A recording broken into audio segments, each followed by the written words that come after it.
So guys, we are back now and we are on today with Operation Covering the Beds. So whilst we was away, you saw last week that a lot of things, we didn't have too many weeds, things are starting to grow, but we did have a culprit on here trying to eat at the strawberries. So we know we need to cover a lot of things. Again, a lot of you commented saying we need to get obviously the broccoli and cabbage covered. That was covered whilst we was away, but now we're going to make some actual frames to sit on the beds to get them a little bit higher so we can rotate them. I've been told that we're going to need to rotate them next year.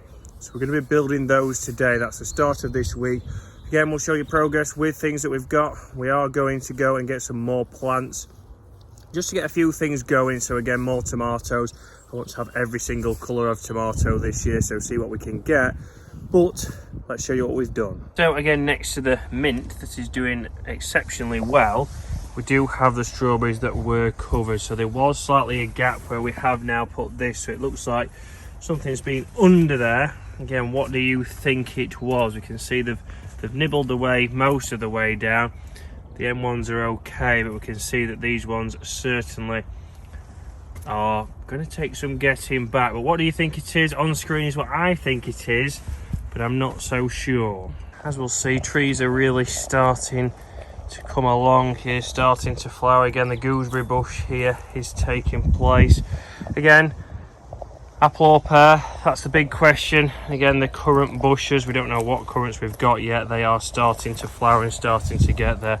We can see here we've got obviously some growth going. Those need putting in. Those are actually sprouts, so they need to get in the ground, but we are building the frame for that today. And again, we can see there is cabbage in here already.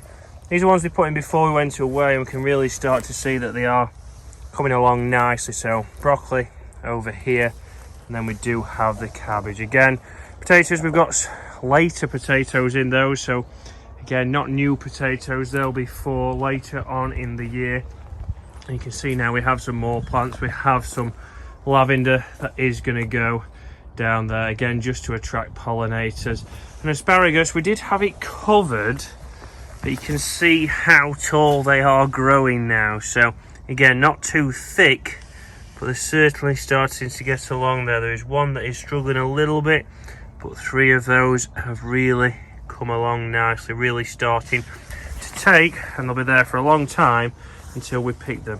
Got a few more purchases in the shed here, so we have been and bought a couple of cold frames. So again, the middle aisle at Lidl, I did see that on an allotment page, and again, I'm going to try and grow some plants up these right here. So get a couple of arches and then get some more plants down on the plot. But a cracking day for it again out here. But hopefully the next time you see this, we will have some purpose-built frames on those beds there and on that bed right there. So here are the instructions as always. Very interesting. 2-man job. Mind detail, there's only myself at the moment, and it's a lot higher than I thought, but we can bury it. I think I slightly miscalculated how tall it was going to be.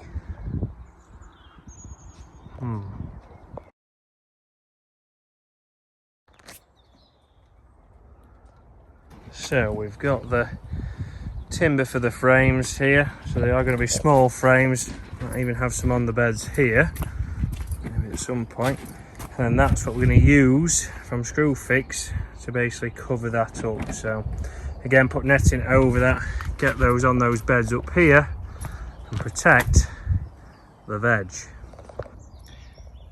And then there were 2 lavender are now in place at the top of the plot next to the gate.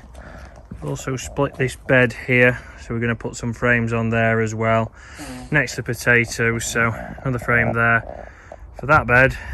We're getting there.